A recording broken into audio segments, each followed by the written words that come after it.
morning, everyone. Howdy. Yes, I'm reading an article in the latest archaeological magazine. I find it intriguing, Kim, because it's entitled Exploring a Forgotten Jewish Land. And this article is focusing on a large Jewish community in Ethiopia. Hey, maybe Solomon did marry a nice little Jewish girl. The Queen of Sheba, the Queen of Ethiopia. Well, I mean, there's a huge population in Ethiopia that are Jewish. Yeah. And they claim to be descendants from Queen Sheba and King Solomon. Right. I think his name was Melnick or something like that. Yes, I have to go back and, reacquaint myself with the names, but, the way the stories go in some of the apocryphas, that when the Queen of Sheba left Israel and went back to Ethiopia, the Ark of the Covenant went with her. But, since that's not in the authorized version of the King James, these people don't know it. Well, another version, which is in an apocrypha, is that the Sun Melnick, if that's, it's close enough. If Prince Melnick, went back to Israel to visit his birth daddy, and when he left and went back to Ethiopia, he took the Ark of the Covenant. And now they claim to have that in a little tiny church in Ethiopia, and they won't let anybody see it except the high priest. It sounds familiar. Yeah. So, you gotta wonder, where do all of these legends and stuff come from? There's always a little bit of truth in all of these legends and myths. Yeah. It's just a fact of life. All right. Now, first of all, I want to apologize for any confusion. I was confused because I had forgotten that the Swedish branch had closed and sold back in 2014. I knew that. We even did a video about it. My goodness. I guess I've slept a couple of times since then. Well, here's one of the things that we have to remember, friends. There are so many Jehovah's Witnesses waking up right now, they don't even have a clue what's been going on. Just like years ago, Toni Morris said, we're not going to be printing any new study articles. We're just going to regurgitate the same stuff over and over and over again.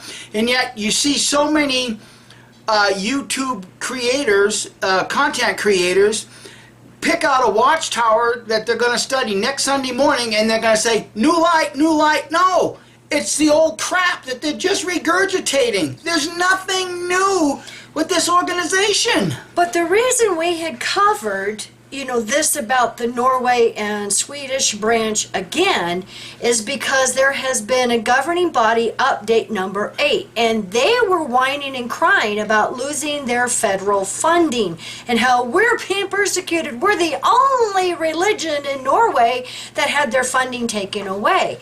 So that is the reason that we had brought up, and like I said, I just had a brain fart, and it's like, oh yeah, I need some verification on these branches. And thank you everyone for contacting us and let us know, what was going on. And also, it just all ties in together, and that is the reason that we have been covering this again, because it ties in with them crying persecution. Now, I want to thank someone, sorry, I forget who posted it on Twitter. This is from the 2012 yearbook, okay?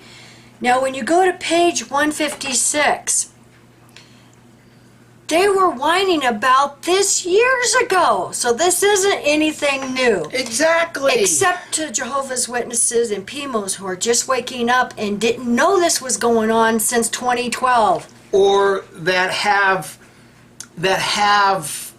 the lack or ability to remember things. See, this is Kim and I's curse. We remember a lot. Even watching Jane Doe this morning about, that idiot talking about Jehovah hates a divorce. That whole thing has got nothing to do with a man and a woman divorcing each other. It all has everything to do with you leaving Jehovah and you divorcing the organization. Twist what they're saying, and then you can see the lies coming out of these men's mouth. Well, I forgot about the branch. Well, you did, yeah. But, you know, there's a lot up here that just kind of swirls around sometimes. Well, do I need to pull out that coffin lid of all the kingdom halls and all the branches that have closed since you and I have been doing this? No, because it's too much to remember. Yeah. So anyway, back to the 2012 yearbook, page 156. I'm going to read this. Subheading, Counteracting a Malicious Media Attack.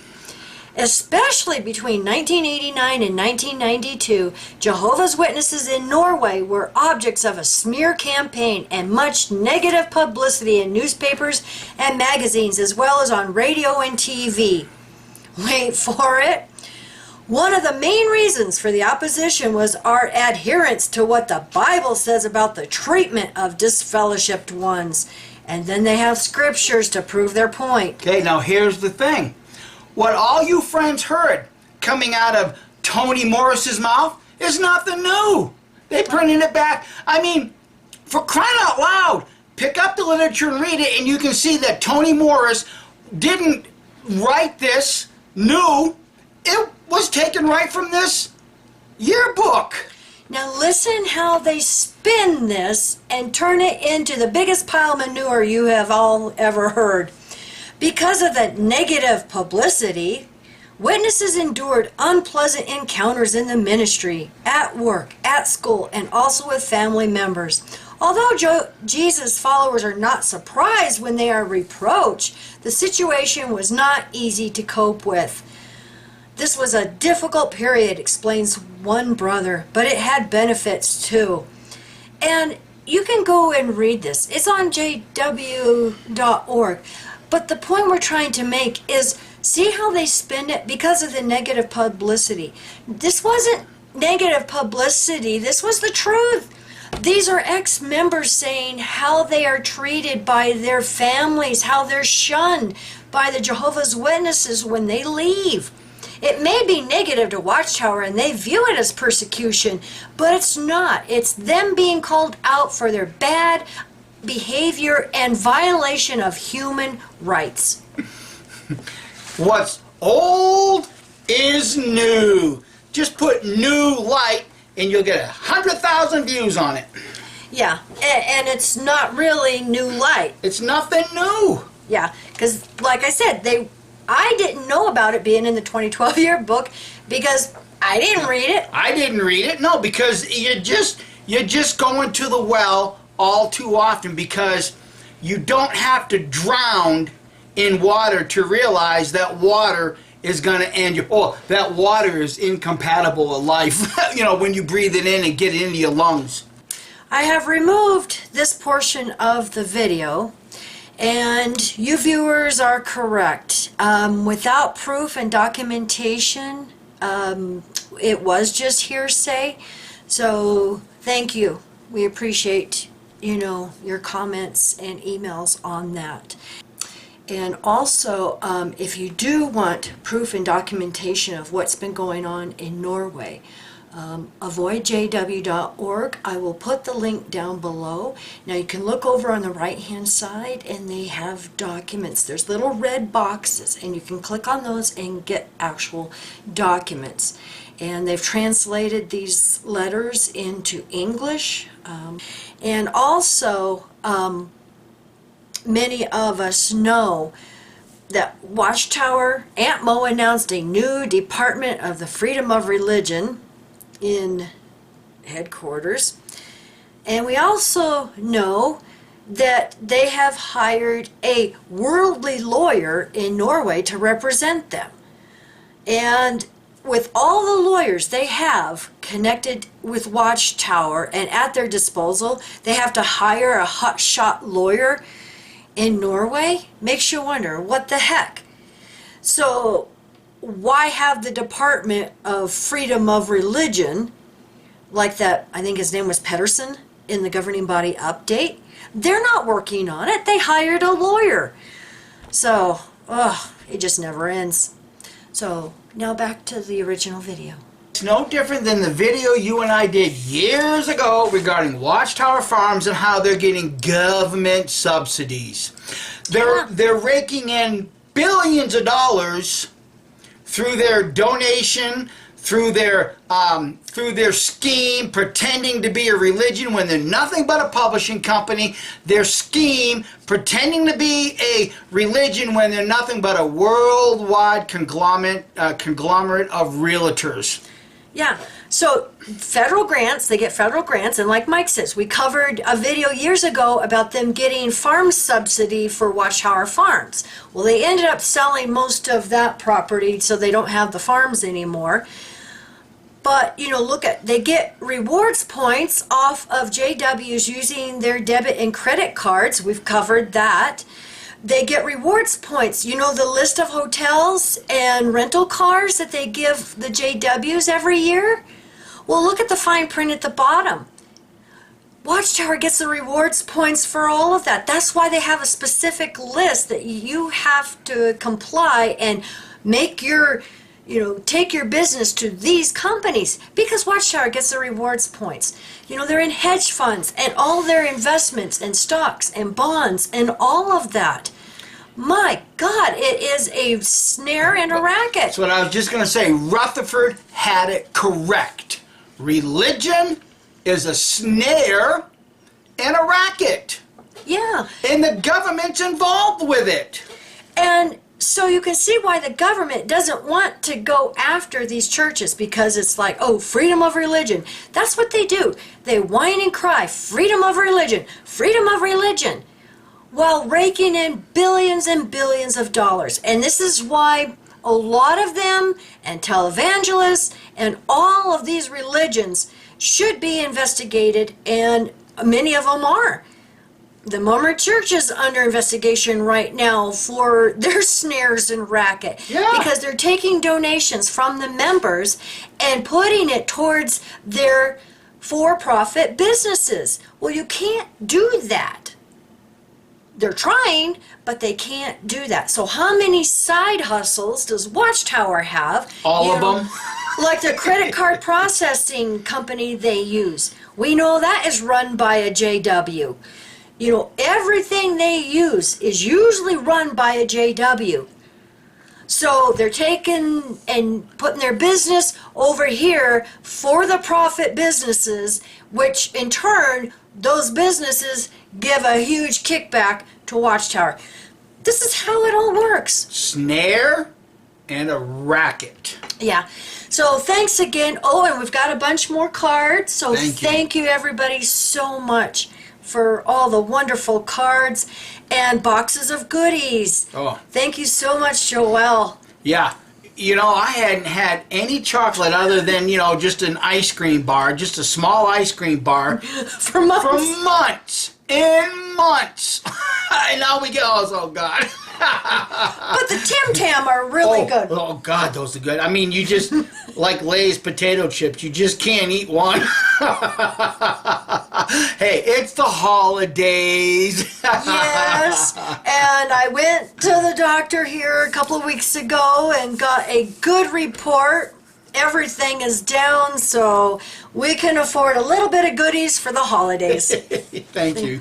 Yes, so we appreciate, all the thoughtfulness, and we hope you all have a happy holidays also. Now, before we go, I wanted to mention OMG, and I'm going to put the link down below to this new channel. He's put up his first video, and I got tears in my eyes. Even now I get all kind of emotional because it's a Pimo elder. Yes, he's a current elder. He's disguised his voice, and he has done his first video. Now we know for several years now that there are many Pimo elders, Pimo ministerial servants, and even 2 Pimo circuit overseers that I know of. Right. So, and even a couple at Bethel. And I'm not going to say which Bethel, but somewhere in the world at Bethel, there's at least a couple of Pimos. What I found interesting about his story, the channel name is 1984 JW. And listening to his waking up process, he decided to go and read George Orwell's 1984 book. Said, oh my God, this is what Watchtower's doing. Yes. Hey guys, it's just this easy. All you gotta do is read and educate yourself, and you can readily make the connections. Yeah. So shout out to him because, I mean, it takes a lot of guts and a lot of bravery to do this. Yeah. So, we appreciate it very much. And so, like I said, I'm going to put the link down below to his first video. Yeah, there's actually quite a bit out there. See, this is what Watchtower can't stop. See, this is what they hope to have happen when we disfellowship you. We're going to keep you from your family. We're going to keep you from your friends. And they use it as a mechanism in hopes that you'll keep quiet. And until the internet, and more specifically, YouTube, Yeah. the very voices that Watchtower tries to silence, like some other media groups. Make no mistake about it, Watchtower is a media group because they work to silence voices of truth seekers and truth tellers.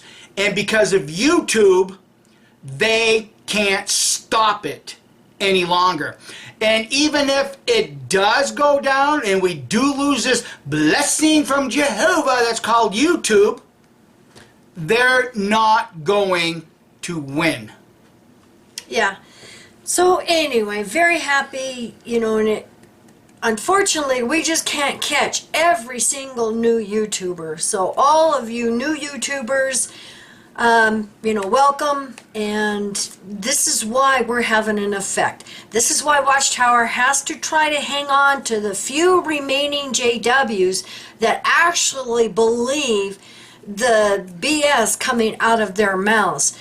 They have to hang on to them as Right. best they can because more and more are waking up. And like we've mentioned before, these PMO JWs, they are doing so much damage within the organization. And this is wonderful because it's eventually going to cause them to implode because more and more are finding out. Yeah. Watchtower, you can't escape. I've said this before and I'll say it again. You can't escape this. There's too many PMOs. It's so obvious that you're closing Kingdom Halls. It's so obvious that you're making a piss poor attempt at going back out in service. John Q. Public are very well aware of what you are like right now. All they got to do is just go on the internet and type in Jehovah's Witnesses or even Bible contradictions, and there's a plethora of information. It even comes out in articles like this, and there's a lot of YouTubers that even share articles from this magazine to help wake up John Q. Public to, BS. Well, this is why an elder that was a very dear friend of us told me not to read this magazine. Yeah. Don't subscribe to this magazine because it's apostate literature. Because it's apostate literature. See, the nerve. He shut me down on me wanting knowledge. I want knowledge of our real history, and he shut me down on that. And this is what elders are trained to do. This is what Watchtower does. And that's what the media's been doing, shutting down voices. Yeah. Because they want control over you. Exactly. They don't want you to hear about the Queen of Sheba having a son with King Solomon, because how's Splain gonna explain that one? Well, it destroys the narrative. Yeah. It just, see, as much as they work to destroy certain things, we are in front of our cameras destroying Watchtower's narrative. Yeah. So, they can whine and cry all they want that it is negative publicity. No, it's truth. We need to start educating ourselves. There's a difference. There's a difference between negative publicity and defamation and the truth. The truth. If you are doing something, that is the truth. If you are shunning and disfellowshipping people and destroying families over that policy, it is the truth. It's simple. Hey, but what they don't get is that truth comes right out of the Bible. or maybe George Orwell's 1984. Yes, yes. So anyway, thank you everybody for watching, and we hope you have a wonderful weekend if we don't see you before then. Bye. Bye.